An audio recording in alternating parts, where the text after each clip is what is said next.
Welcome to IPHS on classes on social medicine and community health. And today we are going to discuss, we have been discussing healthcare delivery system. And to continue, now last time we switched to primary health care. And this time we are going to deal with the actual institution which takes care of the primary health care, that is the primary health center, its organizations and functions.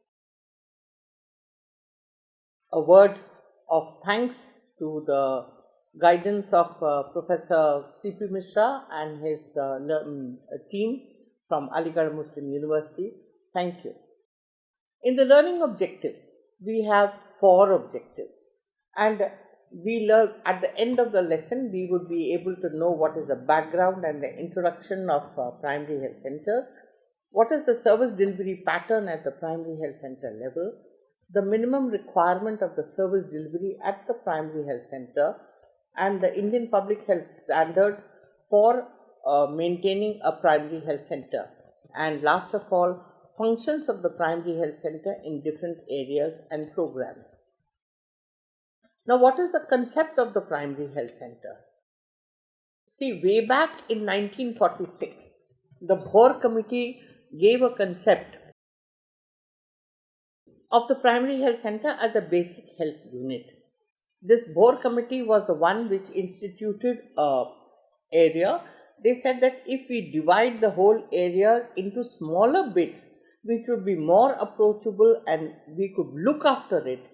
So this concept of primary health center was made, and integrated curative and preventive health care to the rural population with emphasis on preventive and promotive aspects of healthcare. The Bohr Committee aimed at having a health center to serve a population of 10,000 to 20,000 with 6 medical officers and 6 public health nurses and other supporting staff. The Mudaliar Committee, which came in 1962, so the program was started, and with the hitches, it started running. So, a mid-course correction was done in 1962 by the Mudaliar Committee, which recommended that the existing primary health centers should be strengthened and the population to be served by them to be scaled down to 40,000. Now, in the primary health center, they had to have an approach also. So, in 1978, we just finished discussing the declaration of the Alma Ata Conference in 1978 proclaimed primary health care and set the goal for health for all by 2000. A new philosophy of equity, equitable distribution, equal services for health services for all, and a new approach, the primary health care approach, was given. The National Health Program Plan in 1983 proposed reorganization of the primary health centers on the basis of one primary health center for every 30,000 rural population in the plain and one PHC for every 20,000 population in the hilly, tribal or the backward areas for more effective coverage. As on March 2014, 25,020 primary health centers have been established throughout the country. In order to provide optimal level of quality health care, a set of standards are being recommended from primary health centers to be called the Indian Public Health Standards for the primary health centers, because we need our own health standards. They may not. The question is that setup in the primary health centers may vary from place to place. So we have to regularize the Indian Public Health Standards to meet the requirements of all these primary health centers throughout the states and throughout the country. The launching of National Rural Health Mission has provided this particular opportunity, and the standards prescribed in this document are for a primary health center covering 20,000 to 30,000 populations with a 6-bed. Setting standards is a totally dynamic process.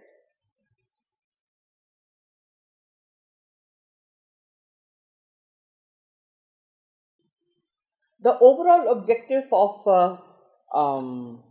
the Indian Public Health Standard for a PHC is to provide health care that is quality oriented and sensitive to the needs of the community.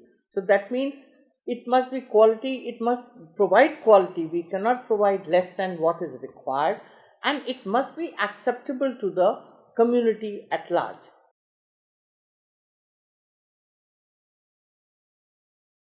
Now, the minimum requirements for the delivery of services.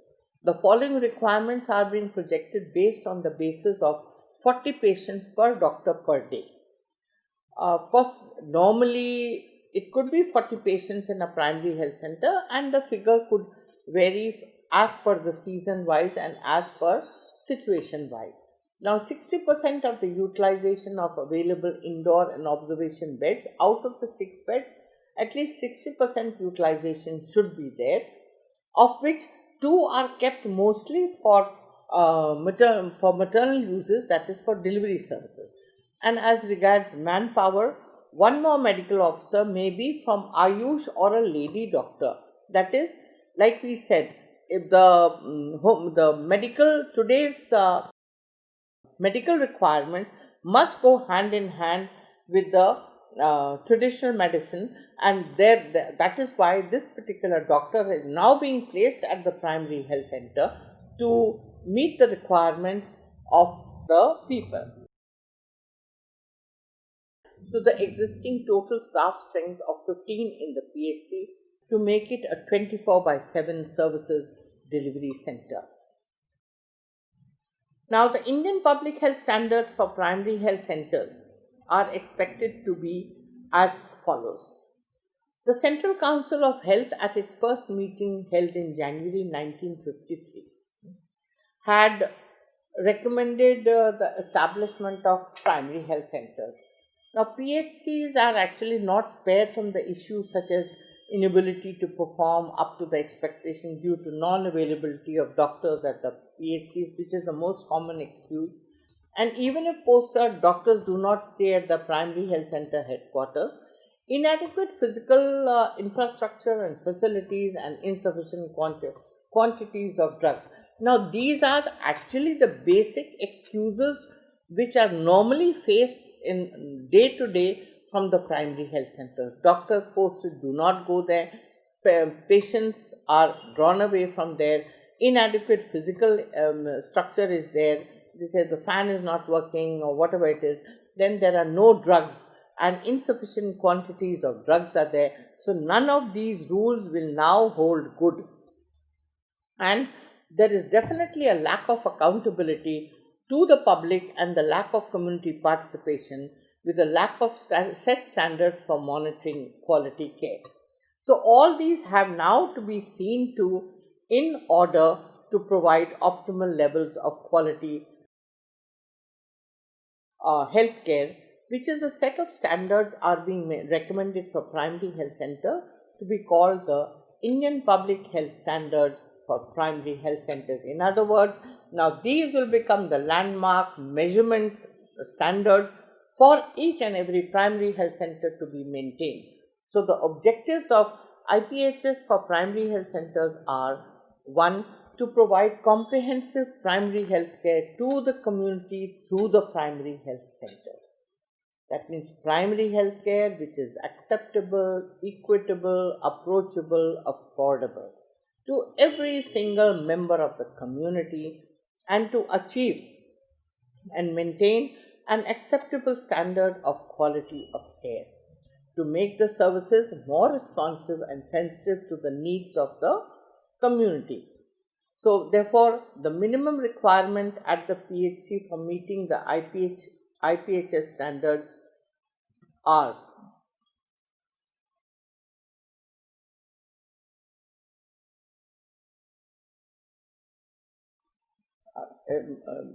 to the needs of the community. So, therefore, the minimum requirement at the PHC for meeting the IPH standards are the medical care, OPD services, 4 hours in the morning, 2 hours in the afternoon, and in the evening. Minimum OPD attendance should be at least 40 patients per doctor per day. So that means the doctor has to be good, he has to be comfortable and he has to see the patient.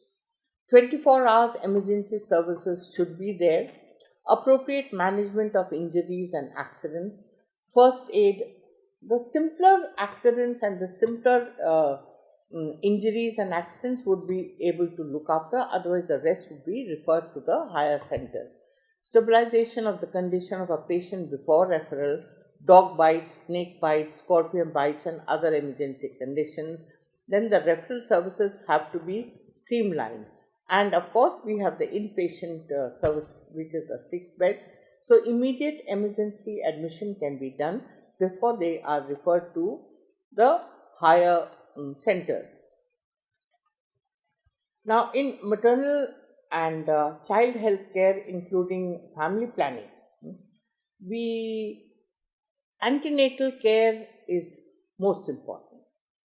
So, under antenatal care, early registration of all pregnancies, ideally in the first trimester, minimum of 3 antenatal checkups is essential, associated services of iron and folic acid distribution, injections of tetanus toxoid, a minimum of 3 for the pregnant lady, and if she comes within 2 years of the first pregnancy, a minimum of 2 injections is a must.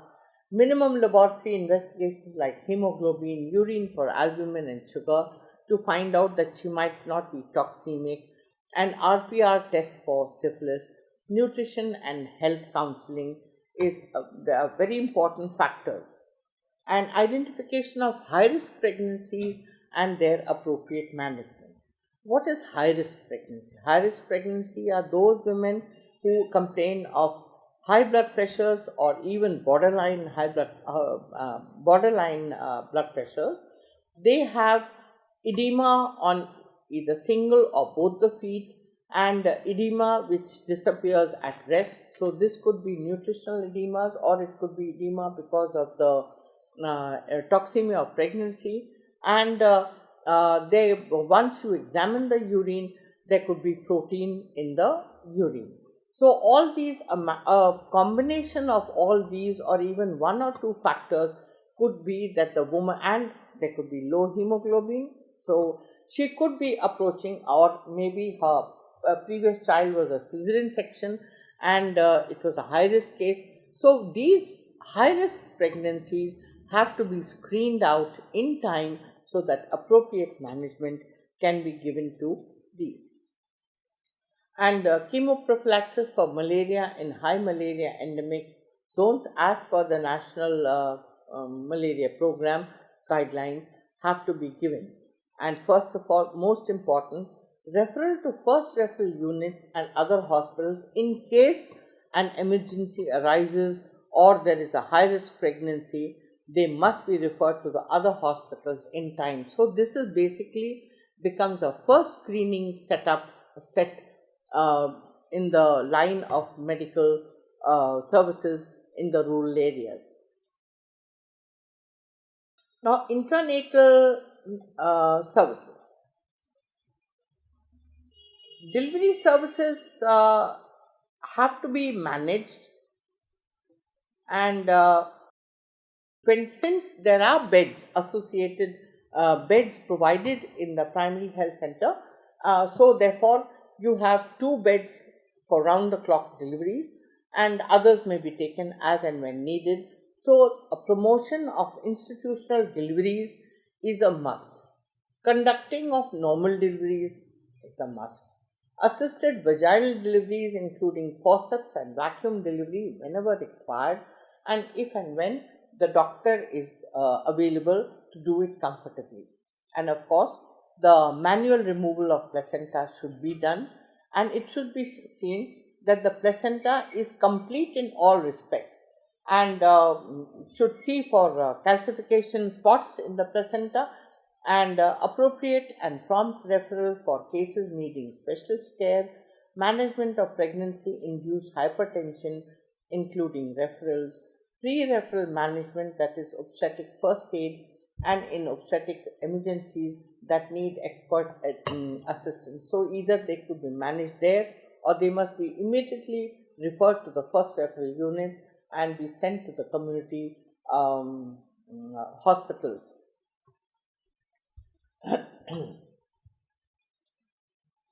Now, in the postnatal care, a minimum of 2 postpartum home visits have to be made within the first 48 hours of delivery. The second should come within the 7 days through the subsector staff. Initiation of early breastfeeding within half an hour of birth must be done. So, in case she has delivered either at home or in the primary health center, immediate early breastfeeding should be instituted.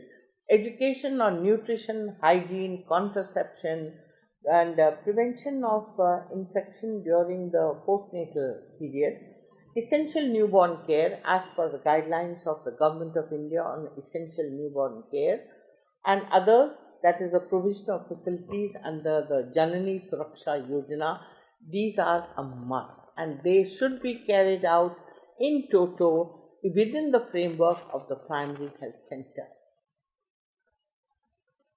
Newborn facilities, for whatever is possible, care of the neonatal resuscitation definitely should be taken care of, because we have the oxygen cylinders and we have the care for the newborn baby, and most important, management for neonatal hypothermia and jaundice. If it cannot be managed, at least it should be recognized, diagnosed, and immediately sent to the first referral unit for immediate care of the child. Now, in the care of the child, emergency care of the sick children under 5 or even younger children who are coming, which includes integrated management of neonatal and childhood illnesses, care of the routine childhood illness, and essential newborn care is a must. So, if a mother has delivered at home, she may be brought to the center in order to be taught how to look after the newborn, especially if the weight of the child is on the borderline. It may not be, it may be just 2 kg or just below 2.5 kg. So, in that case, essential full care must be taken. And promotion of exclusive breastfeeding for 6 months.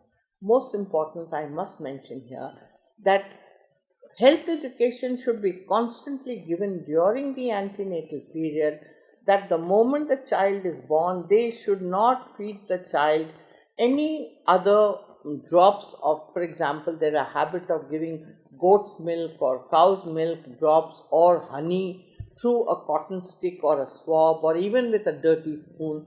None of these habits should be followed because they are completely contraindicated. So, it is only exclusive breast. The child should be put to the breast within half an hour and breastfed very comfortably. Full immunization of all infants and children against vaccine preventable diseases as per the guidelines of the Government of India. Vitamin A prophylaxis to the children, again as per the guidelines, and prevention and control of childhood diseases and infections. Vitamin A to prevent blindness in children, because blindness, that is the nutritional blindness, because many people, there are many communities where certain food habits are followed. Vitamin A is not given in sufficient quantities, leading to night blindness. So, as such, if cases of night blindness are being reported, immediate vitamin A prophylaxis and treatment should be given to prevent, control, and make it normal. Prevention and control of childhood diseases and infections like cough and acute respiratory infections, diarrheas, should be taken care of. Now, family planning. Family planning is a subject which we just cannot leave out at all from our health services. They form the basis and the knitting bond between all the services. You make the family complete, you make the family happy, they will follow all rules and regulations. So, therefore, education, motivation, and counseling to adopt appropriate family planning methods, particularly with special regards to either condoms or to oral contraceptive tablets or to intrauterine contraceptive devices or to men using condoms. Provision of contraceptives such as condoms, oral pills, emergency contraceptives, IUD insertions. We must have these procedures which can be done immediately. Methods, permanent methods like tubal ligation and vasectomy could be done and should be advised also in the right cases. Follow-up services to the eligible couples adopting permanent methods, tubectomy, vasectomy, very, very important, especially in cases. See, tubectomy has to be done only when we are absolutely sure that no period has been missed in a woman. So that is one sign that she has not become pregnant. Secondly, for vasectomy cases, we must take care to teach the person that sperms could be alive up to 6 weeks in the vast difference even after a vasectomy. So, in any case, if they have to have family life, they must take care to use condoms and to prevent an accidental pregnancy occurring, and from that accidental pregnancy occurring after vasectomy leading to issues of social issues and questions being raised as to the pregnancy. So therefore these important factors are very, very important, and appropriate counseling and referral for safe abortion services must also be given in case it is needed. Counseling and appropriate referral for couples having infertility. Cannot forget the infertile couples. So that is absolutely essential. Following family planning, we come to the services of medical terms, MTPs, using manual vacuum aspiration technique, which is a very easy technique, but it should be carried out only within a period of 8 weeks. Management of the reproductive tract infections, sexually transmitted infections, and health education must be completely given. Along with it, nutritional services must be given so that we are looking after the total health in its entirety. Most important, diagnosis and management of anemia with vitamin A deficiency must be seen to, and we must do this in coordination with the ICDS. And for the children, the school health, regular checkups, appropriate treatment, see for diseases which could appear, that is worm infestations, vitamin A deficiencies, or weight, insufficient weight at a not coordinating with the height and the growth of the child. So these will point to nutritional deficiencies, and these children must be picked up and seen in the regular clinics.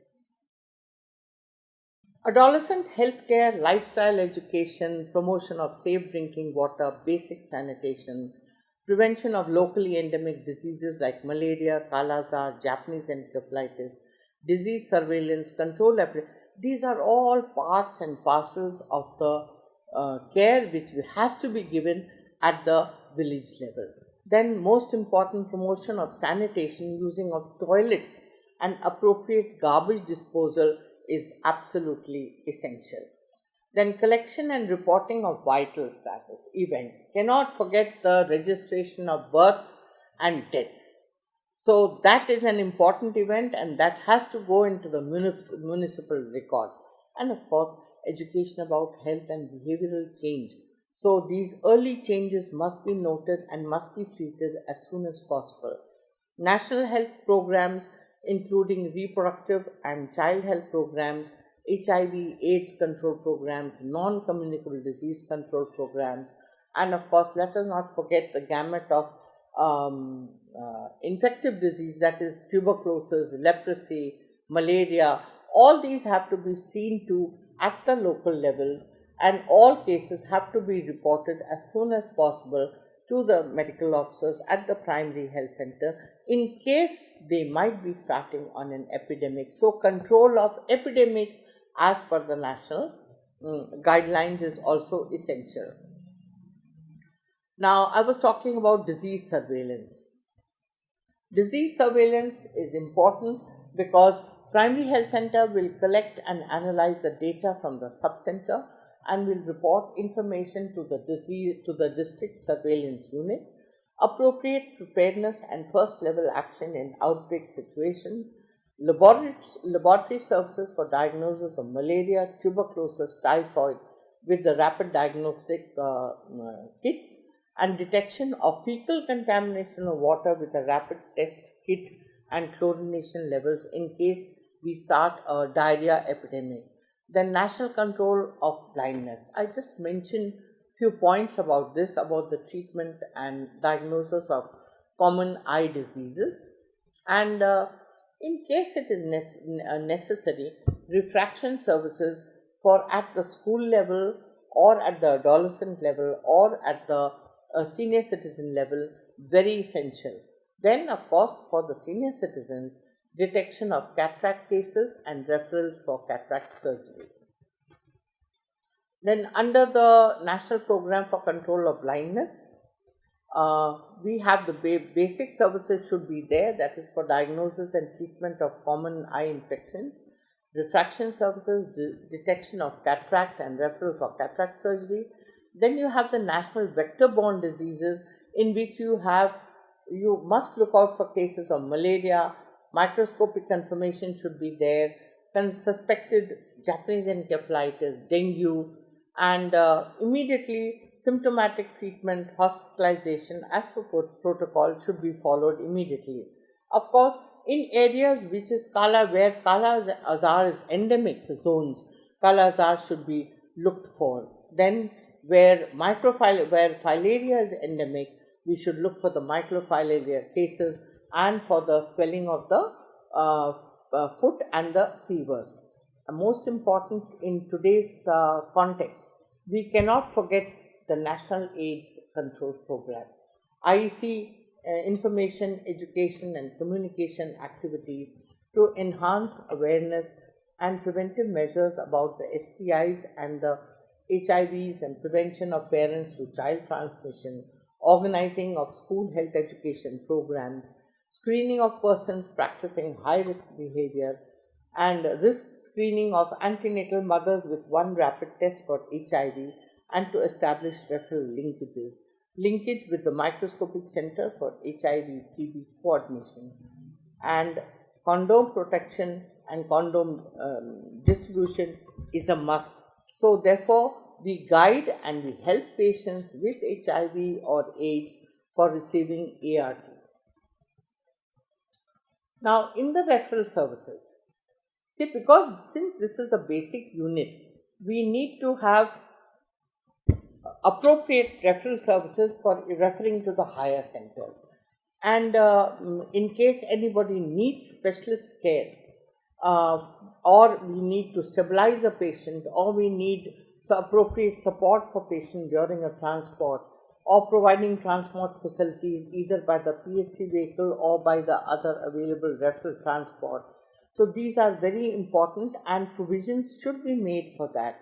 Then training, inbuilt training, even during working within every 6 months is absolutely essential, because training supplies practice, training supplies knowledge, training supplies better workers and hence better service. So health workers and traditional birth attendants, initial and periodic training of paramedical staff, and most important, training of ASHAs at the field level.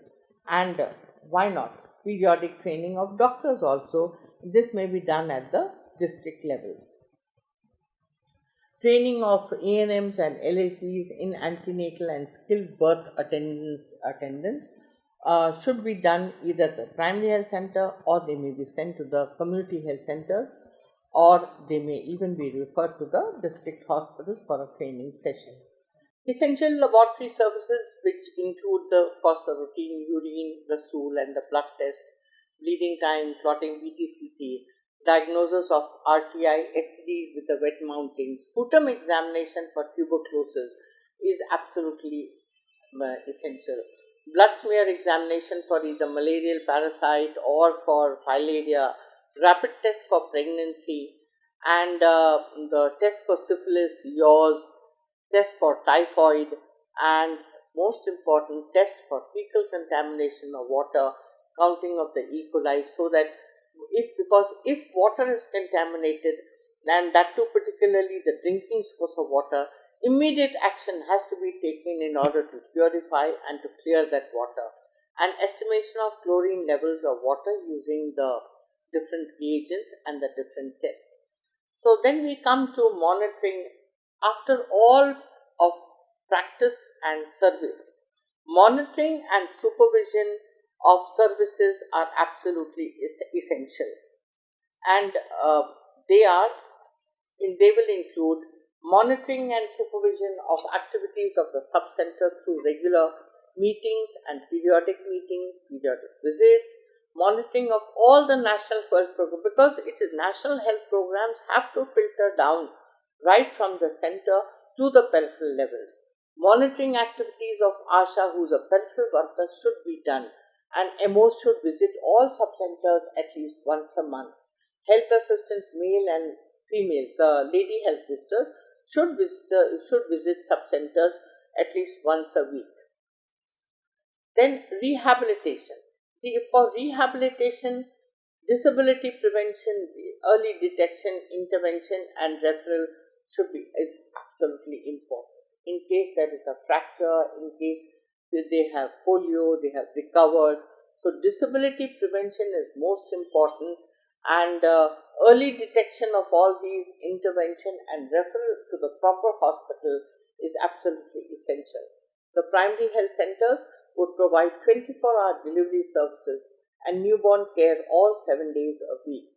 Selected surgical procedures such as vasectomy, tubectomy, including laparoscopic tubectomy, medical termination of pregnancy, hydrocelectomy and cataract surgeries as a camp could be done as a camp or through a fixed day approach.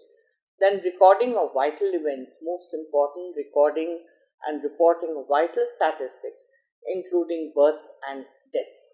Then maintenance of all relevant records concerning the services which are provided through the primary health center.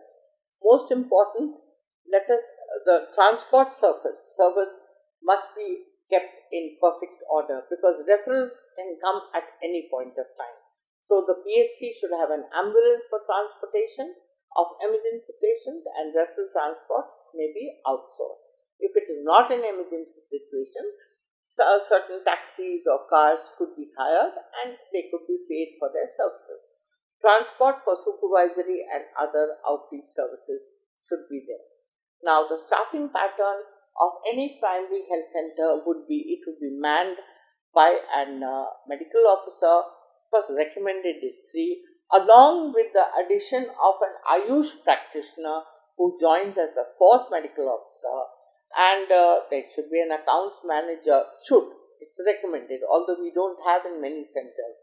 Then we have a pharmacist and nurse midwife, the health educators or the health assistant, male and female, the lady health visitors, laboratory technicians, the driver should be there, and the class was. So total existing will be 15, although recommended could be more staff to equip the centers up to 24 to 25 people. Then most important, whatever services have to be given, there must be quality assurance. And in quality assurance, periodic skill development, training of the staff. The mid-course correction always demands quality assurance and quality training of all the staff in all categories in their various jobs, and these should be given to them.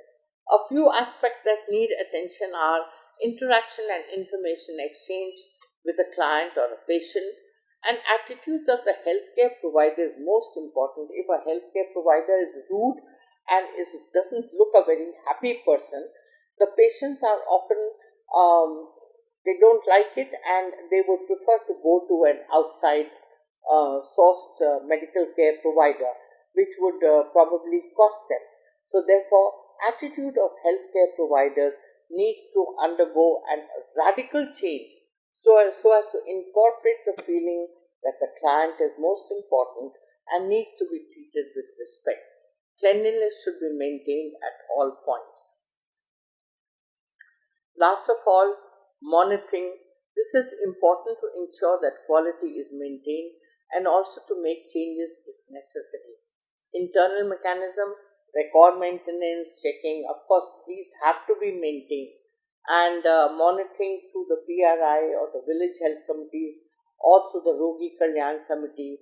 So facility surveys should be done again and again on the primary health centers according to face the fact that we are maintaining the Indian public health standards, and to have baseline information so that we can improve on them at every point of time. And most important, accountability of every single person.